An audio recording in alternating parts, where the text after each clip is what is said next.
அனைவருக்கும் மாலை வணக்கம். தனுசு ராசி, தனுசு லக்னம். நீங்கள் செய்ய வேண்டியது பார்த்தீங்கன்னா, 2ஆம் இடம் வீடு, மகரம் சனிக்குரிய வீடு, 11வது வீடு துலாம் சுக்கிரனுக்குரிய வீடு. அப்போ நீங்கள் துப்புரவு தொழிலாளர்களுக்கு செய்யணும். அப்புறம் ரொம்ப வசதி குறைவாக இருக்காங்க, இப்போ செருப்பு தைக்கிறவங்க, அந்த மாதிரி வசதி குறைவாக இருக்கிறவங்களுக்கு ஹெல்ப் பண்ணணும், செருப்பு வாங்கி தரணும். ஏதாச்சும் ஹெல்ப் பண்ணிகிட்டே இருந்தீங்க அப்படின்னா நீங்கள் வாழ்க்கையில் முன்னேறிட்டே வந்துடுவீங்க. 11 துலாம் சுக்கிரன்றதுனால நீங்கள் பெண்களுக்கு அதிகமாக கொடுக்கணும்.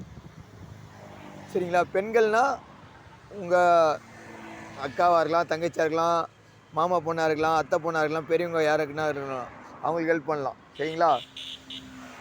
அதுவும் வெள்ளிக்கிழமையில் செய்யணும், விழாக்கிழமையில் செய்யணும். வெள்ளிக்கிழமையிலே சனிக்கிழமையிலே செய்யலாம். உங்களுக்கு எக்ஸலண்ட்டாக ரிசல்ட் வரும். சரிங்களா? சனிக்கிழமை சனி வரையில் பண்ணலாம், வெள்ளிக்கிழமை சுக்கிரவாரியில் பண்ணலாம். சரிங்களா? நீங்கள் பண்ணிங்கன்னா சக்ஸஸ் ஆகிடுவீங்க, அடுத்தடுத்த லெவல் வந்துடுவீங்க. நம்ம சேனல் லைக் பண்ணுங்கள், கமெண்ட், சப்ஸ்கிரைப் பண்ணுங்கள். தேங்க்யூ, நன்றிகள்.